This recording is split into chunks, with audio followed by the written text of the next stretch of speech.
Welcome back to another episode of Live from My Parents' Basement. This week, a good friend of mine, Allie Reynolds, stopped by to talk about her improv career. It's really interesting because she's like the only person I know that does improv. I know she also does a little stand-up. It was a really funny episode. It was really fun to record it. We talk about like techniques she uses during improv, which I thought was really interesting. We just talk about like funny stuff in general. I felt we had a great time doing it, and I think you'll enjoy it too. Thanks.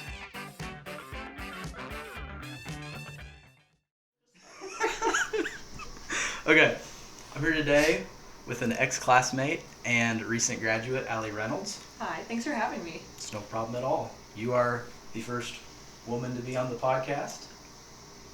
Are you wearing shoes? Because there might be glass on the floor. Is there? What? I'm just kidding. It was a, like you broke the, like I broke the glass ceiling. Oh, yeah. Yeah. Yep. Okay, see? She's wittier than I am, so that makes sense. I appreciate that. I really do. Yeah. Oh. So part of that wit, here's my segue, my transition.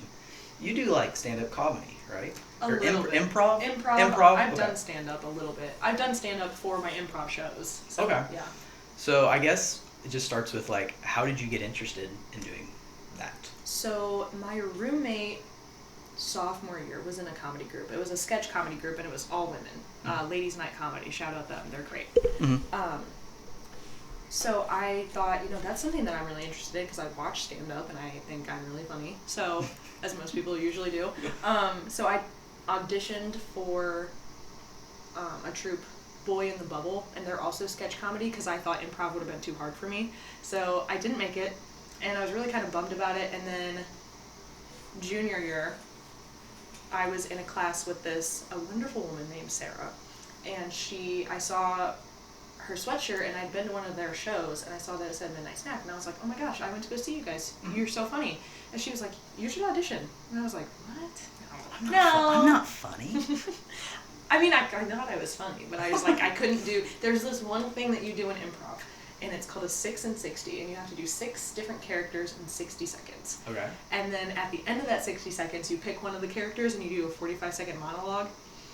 And it scared me half to death. I was so scared. So I didn't want to do it, but then it took, I think, around 5 people to convince me to go, and then I did, and I made it, and it was life-changing. So, okay. Yeah. That's pretty cool. Thanks. That's pretty cool. Is there like a trick? Is there like a trick to where like you're doing the 6 characters in 60 seconds to where each one's different than the last, but they're sort of like feeding off the last one? Yeah, so actually that's a really good, 6 in 60 technique is, you start out with a character, also one of them has to be silent, so you're just kind of like doing motions and stuff. Okay. Like object work or something. And so one of those strategies that we do is they all have to be within the same world, like the same universe that you create. So, like, for example, if I'm a hotel clerk, then another one could be like a bellhop or a guest. Okay. Or something like that. Or you can get like super creative and like act like you're an object. Like talk like you're an object or something like that. So it all has to be within the same world of like hotels or like being a clerk somewhere. Like, see, that's what I was thinking of, because it could have been like you're a redneck and you have your southern accent, and then like your other character is slight. Yeah, it's like it's different, but it's just you're using that same character, but it's altered enough to where it's a different character. Absolutely. I wonder if it was something like that. Absolutely, yeah, you can do that. Okay. So what was your first on stage thing? How did it go? Oh my gosh. Describe that. My first on stage, jeez, I'm not sure that I really even remember it. I think it went okay. I don't know. I just remember we were doing, so we do these like long form improv, so it's called a montage, so it's just a bunch of different scenes based on stuff that we pick out either from monologues or from like another scene that we do with suggestions. So it was one about being in the jungle, I think, and we were tigers or lions or something like that. How did that even go? It got so crazy. Like, that's the thing, is it just gets really chaotic, and sometimes as much as you want to practice the structure and stuff like that, you kind of just like in a show you can let it go, and you're like, this is really funny. Like, we've had people like honk at each other like geese before, just because it's really funny. Like, that's where the suggestion took you. So yeah, one time we did a sketch and we broke a glass on the floor of the Union, and it got on people in the front row. So like, it gets really crazy. Is it hard to play a serious character? Sometimes I am one of the worst at breaking because I will just like laugh. I bet you would. I can see he's pretty like, yeah. You're just looking at them and you're trying to be so serious. And you're like, no, I can't. See, like, I think if I did the serious part, I'd be good because my mom says I've always been really good at just like saying everything seriously. Mm-hmm. Like, I can just and it gets me in trouble because they can't tell if I'm being serious or not sometimes. So I'll just say like something terrible happened, and I'll just sort of like make a joke about it straight face, and they're like, "That's terrible." I'm like, it's like, no, I know that's bad, but like, come on. Yeah. Things like that. I accidentally today at work, I was getting really frustrated, and so I told the members. You cussed out a kid. I did not cuss out a kid. But I did say, when you guys don't listen, it makes me want to jump off a roof. And I was I probably shouldn't have said that, but it's true. Is there any, like, I guess, improv people or stand-up people that you love? Like, who are your favorites? Who have you, like, been inspired by? Oh my gosh. I started watching Kevin Hart. Okay. And that's really what got me into it, because I know what people say, and I know what people say. His older stuff is so good. His newer stuff is not that good. His older stuff is so, so good. And then, like, Dave Chappelle. My mom actually showed me, this is not going to sound good on my mom, but it was just, like, 1 or 2 scenes from Eddie Murphy's Raw. Ooh, It was just the ice cream bit and another bit, so it wasn't like that, but then I, like, grew up and watched it. And now I love Burke Kreischer. I think he's so funny. Oh, yeah. Yeah, he's on a Joe Rogan a lot, that hyper-masculine podcast. Oh my god, yeah. He can feed into that stuff, but then also, like he just does it for shits and giggles, and that's so funny. Like, it's awesome, because he doesn't believe it. Like, he did this thing on Netflix called The Cabin. I don't know what that is, go ahead. It was so good. He had, like, different people come on, like, he went to go, like, mind, body, spirit kind of journey, and just, like, rented out a cabin, would have, like, celebrity friends over. And so the first one's, like, Tom Segura. Like me, like I'm having... Absolutely, celebrity guest. You're my celebrity friend coming over. You're the performer. I'm the lowly podcast host. I'm curtsying. Thank you. This is the dynamic that works, though. This is how people get started. What were you talking about? You're talking about Burke Kreischer in The Cabin? Oh my gosh, yes. So he just makes everybody do these crazy things. Like, they did, like, axe throwing, which isn't that crazy. That's funny, though. I love that. That's and then good. they had this, like, professional cigar roller on, and that'd be pretty cool. They learned how to do that, and then they had, like, these, like, really weird massage. It's just, like, a bunch of random stuff for, like, mind, body, spirit. That'd be pretty cool. Yeah. That sounds like right up my alley. Yeah. It's funny because it's, like, a lot of comedian friends and stuff like that. So they had, like, what's her name? Kelly Cuoco from The Big Bang Theory. Okay, yeah. Penny. She's blonde? Yeah. Yeah. They had her on there, and it's so much fun. Have you seen comedians in cars getting coffee? I've seen one episode, and I just couldn't do it. You didn't like it? I just, like, didn't have any emotional attachment to it. Who are you watching it? Who was it with? Seinfeld is the host, right? Yes. What's the first one?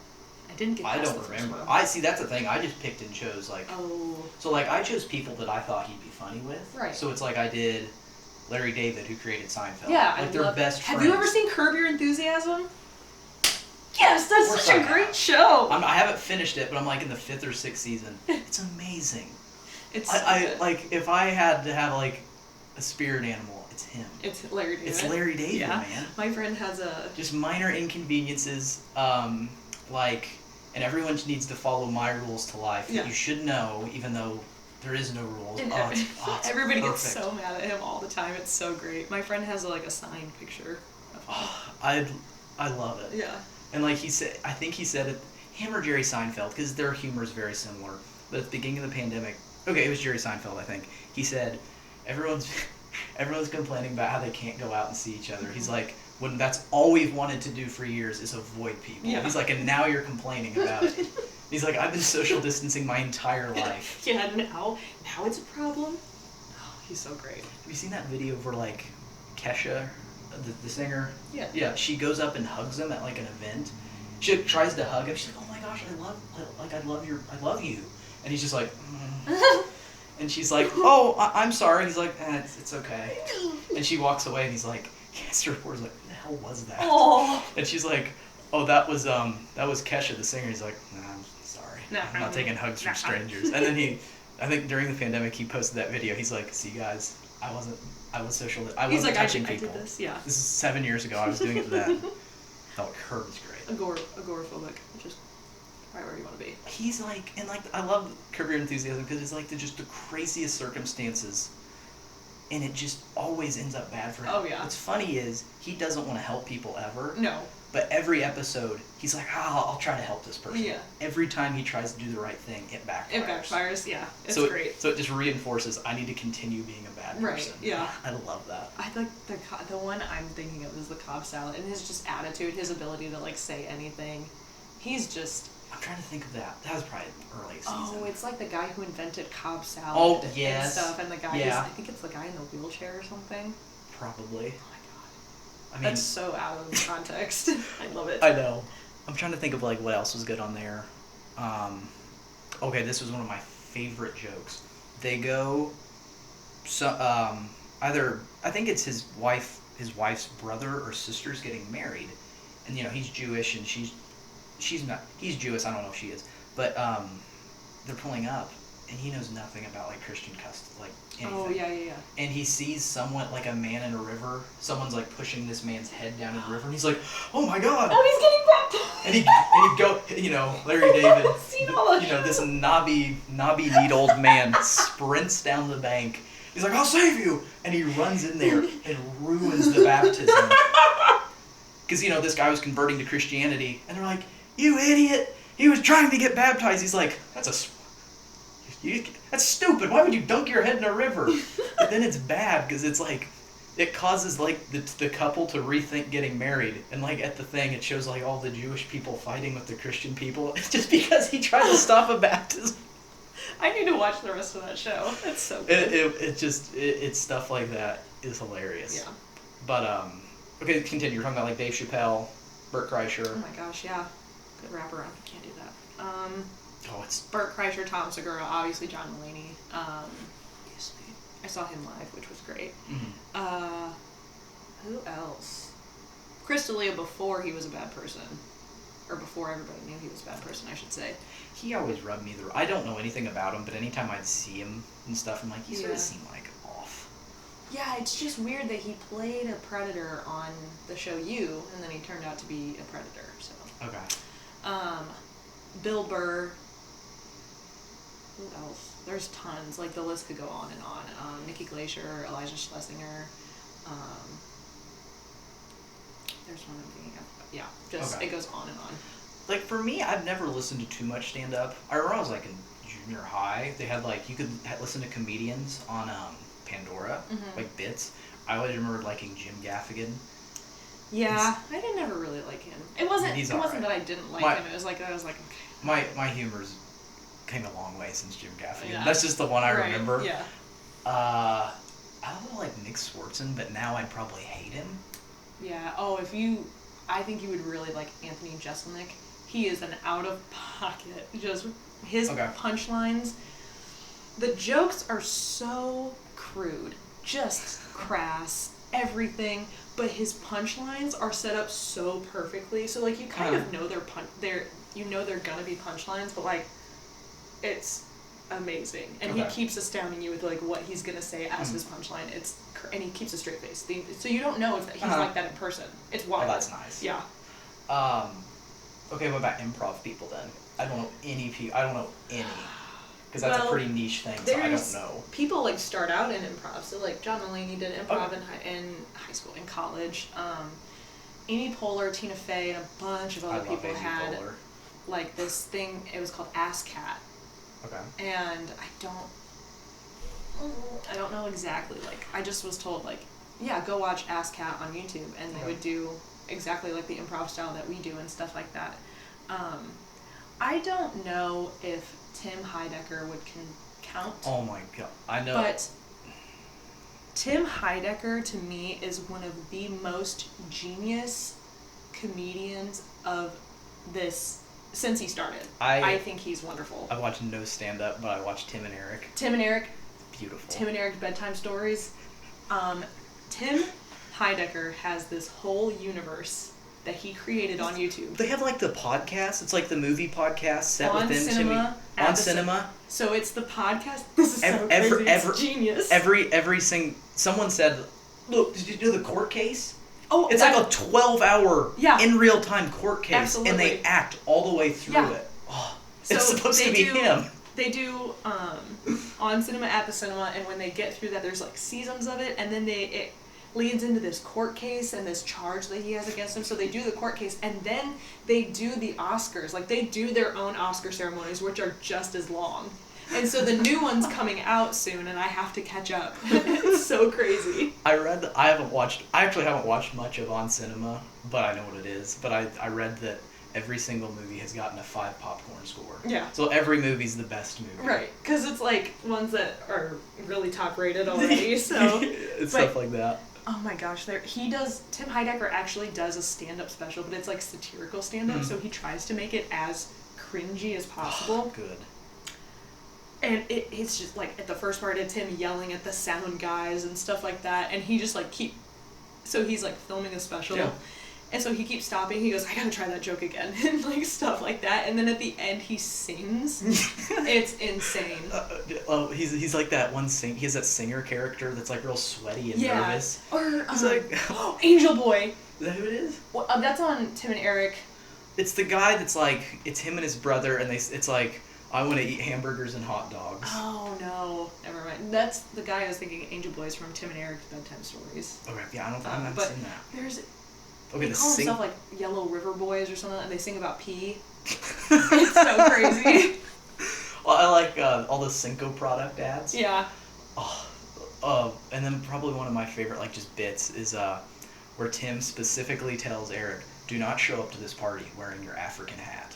I can't do that. Like, you'll embarrass me. And he shows up wearing it, takes it off, then he takes off his trench coat, and he has on, like, a cummerbund, but no underwear. So he's just butt naked. He's like, hey guys. And he's just got, like, on a tight girdle cummerbund. He's just like, how's everyone doing tonight? It's so out of pocket. Have you seen the one with Zach Galifianakis where they're the janitors and they live in a men's bathroom? It's so wild. Like, how in your wildest dreams could you ever think about this? And Tim and Eric do this, like, singing thing about wanting goatees. And how they can't grow goatees. It's crazy. Like, the most chaotic people and the most chaotic sketches that you could ever think of. And they do it so well. Yeah. But then nobody knows. I mean, we know Tim Heidecker's married, but we don't know anything else about his life. He's very private. Yeah. Oh my gosh. Okay, what do you think of Eric Andre, the Eric Andre show? Chaotic, love it. Yeah, I love how he can... I laugh my butt off every single time I watch it. Absolutely. He's just... It's amazing how when that's your brand and you really go with it, it's hilarious. I've always said 50% of people you show it to is going to love it, and the other half's going to hate it. Absolutely. We did that once with, it was my brother and his friends. We showed 4 of his brother and his 3 friends. 2 of them laughed their butts off, and 2 were like, this is really stupid. Yeah. Just like, I don't get this really. Yeah. But it's good stuff. I showed my sister the Legalize Everything stand-up that he did. I went big on his stand-up. And yeah, she didn't like it, but she loves the Eric Andre show. So it's just like, when maybe it's not your strong suit. That's okay. I thought it was funny. Like my friend, he thought he loved it, but it was just like, it was too much screaming and just, like, I'm all for vulgar humor, but I feel like it has to be done the right way. Absolutely. If it's just like sex. Yeah. Like fart. It's like, okay. You're not doing anything with that, though. You're just saying it's not clever. You know, it's not clever. Right. That's the thing. It's like, I think a good example in movies of just vulgar humor that's done well. Not even that vulgar, but like the Anchorman movies and like Tropic Thunder. Mm-hmm. They do it really well. You don't like Tropic Thunder? No, but I did have somebody ask me one time, so you know, like, how you're not supposed to like Jordan Belfort in Wolf of Wall Street, like you're not supposed to like the character, that kind of thing. I had somebody come up to me and they go, hey, Allie, did you like Tropic Thunder? And I was like, no. He was like, okay, well, like, why? I was like, I didn't like the movie, but I understand what Robert Downey Jr. was doing. He was a character playing an actor that was using blackface. He goes, I really didn't think that you would think like that. I was like, that's rude. I understand. That's just calling I understand nuance. Like, no, he's calling me just like trigger happy basically with like what I get mad at. And I was like, that's not true. I get it. I understand nuance. You just didn't like it. Yeah, I didn't think it was funny. I fell asleep. Well, I think it's hilarious. I love that. I love Tropic Thunder. I think it's great. What else do my notes have? Oh no. You use them already? Well, I asked about like what made you get into it. Yeah. Your favorite comedians, your inspiration. I asked about your first gig. Yeah. Okay. Okay. Here we go. What has been the best? In your opinion, what's been like the best improv you've done so far? Oh In your my head, gosh. it's like, man, I killed that. Oh my gosh. Honestly, wow. That's. I mean, for me, none. I've never done it. You do it every day. Not in front of an audience. Perspective. It's perspective. Everybody's an audience. Everybody's an audience. God, this shirt makes me did- look humongous. No, it doesn't. Look at that. Stop. This shirt makes me look it just makes me look like I have really broad shoulders. And I You're don't ripped. You're just I'm jacked. getting ripped tonight. Sorry. Oh, that's where I want to use that. It's on TikTok. Huge TikTok gal. My favorite. I went viral. Check out my TikTok at Millie Bobby Rock. It's like Millie Bobby Brown, but also Millie Rock. Okay. Witty. Clever. I didn't come up with it. I know. Okay, there you go. We did this. So we actually opened for. Have you ever seen America's Got Talent? Yeah, everyone has. And of course. Ryan New Miller, the comedian, the How one-armed long ago comedian. I don't know. Is it pretty recent? I I haven't watched like the got like past. second. At Oh, some point. I don't think I've seen it. So we opened for him at the Buzzkirk Chumley, which was super. That's super pretty cool, We man. all went out to dinner with him too. Insane. He's a great person, wonderful person. Cool dude. Like he's really cool, and everybody there was really cool. But I think the weekend after, or maybe like the next day, I don't really remember. We did an improv walking tour of the Wiley House Museum. Okay. So we would go and take groups of people through the house, Mhm. and we would just make shit up.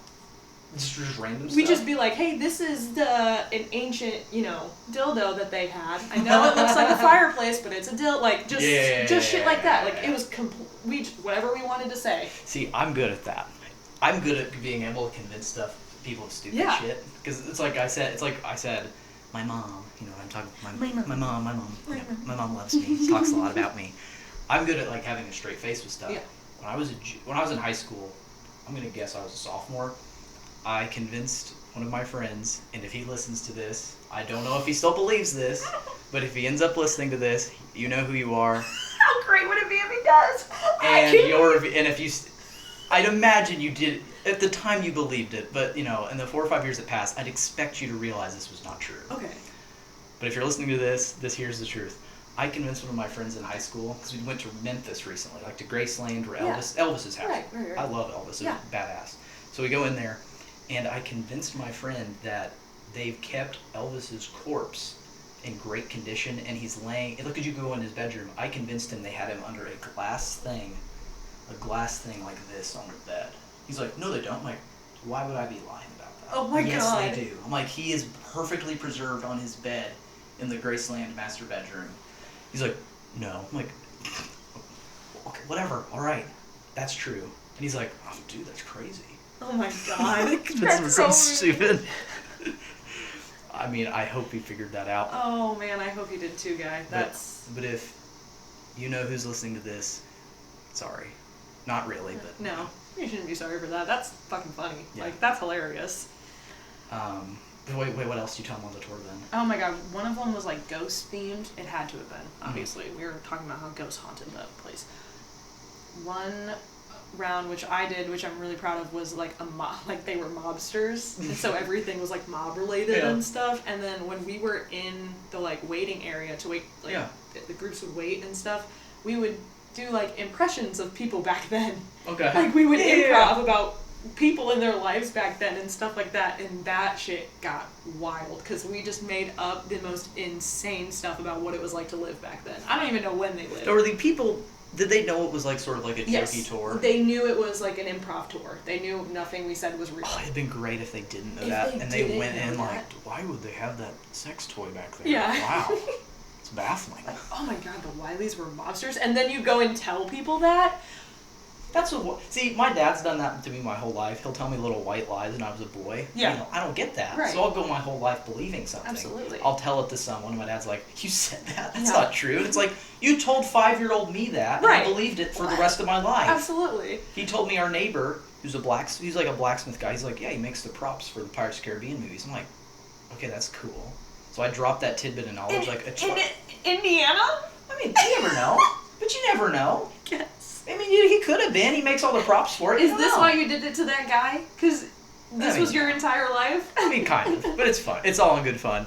So I dropped that tidbit of knowledge, like, not going to lie, maybe last year. My dad's like, what are you talking about? And I'm like, you told me that. He's like, no, I didn't. I'm like, yes, you did. Yes, I you believed did. that for the past 16 years of my life. Yeah, oh my you did. God.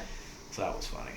That's absolutely hilarious that Yeah. you did that. I feel like I do that to the kids that I work with. Good. Or I try to tell them the truth and they're so convinced, like, no, that's not true. I'm like, it absolutely is true. Oh, I remember one of the kids was like, did you know that the veins in your arm are blue because blood is blue until it hits oxygen? I was like, that's actually not true. And they were like, oh, well, yes it is. I'm like, you're right, a 10-year-old college graduate, Yeah. I'm sorry. Just picking on little kids. No, she's not. I love those kids. I love them. They drive me insane. No, they're funny. They really are funny. And I used to do a comedy club at work before COVID and stuff like that, and so I'd have them play the games and stuff and see how long it took until they got mad and didn't do it anymore. So okay, so over on like North Walnut, as you're going into town, and there's like that big the big board that shows like Comedy Attic? Yeah. Is that where you go to? Is that where you perform at? No, we perform in the union. Okay, you're doing the union. Yeah. Okay. Because we're a school organization. I didn't know if you also did stuff there. So I was actually supposed to perform stand-up there for open mic night. April 1st, 2020, and then COVID hit, so I never got to reschedule it. So yeah. it was also, I wrote an entire set and I practiced it I lived alone during quarantine. Don't judge me. I practiced it in the mirror all the time because I lived alone, and I just tried to get those punchlines right.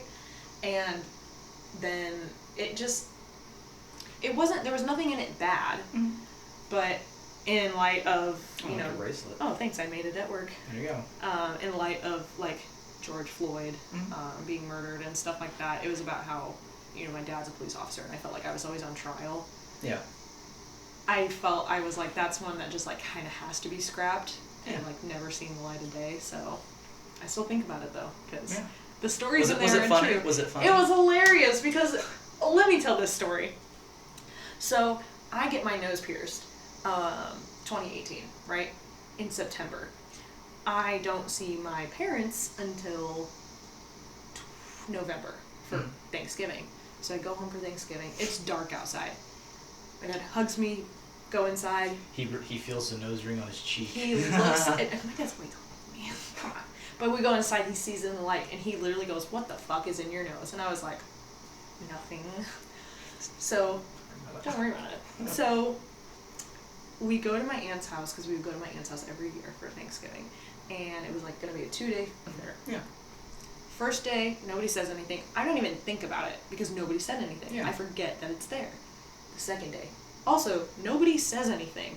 And, you know, I'm close enough to 21 at this point where they're like, just have some wine. So I got a little tipsy. And we're getting up to leave, and we make our way around the room. Everybody's sitting in a horseshoe position. That's how all the sectionals went.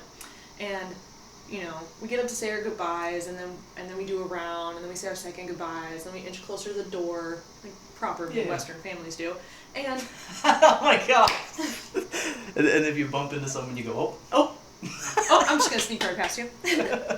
So, that's so on brand. We're up at the front, so the couch is like this, and then the TV's right here, and then the door is over here. So we're right here. It's like a stage, okay? We're started walking. My dad's next to me. My dad's next to me, and he just backs up, and I'm like, "Hey, big guy. First of all, we've both been drinking, so we gotta plan ride home because I don't know who's driving." Yeah.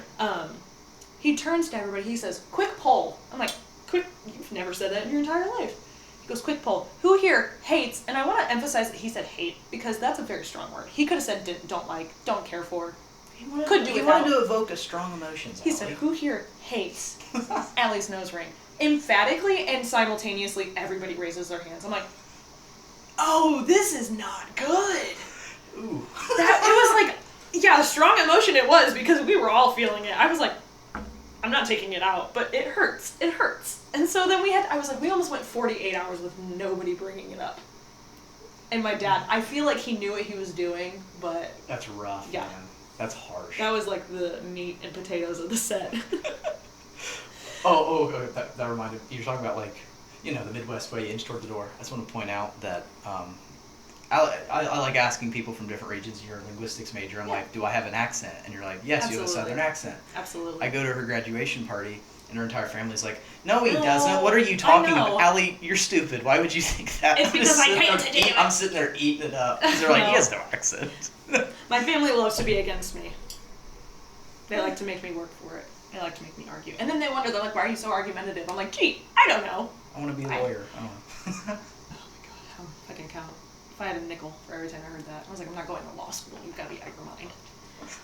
Shout out lawyers. I thought about it. It's just too much I thought work. about it too. Well, because I met a lot of kids in college whose parents were lawyers. You're like, oh, how is it? Like, yeah, my dad's never home. He's like 70 hours a week. I'm like, ooh, not for me, actually. That's Probably not when for you're, me. like, at a firm, probably, but if you had your own practice, I feel like you could.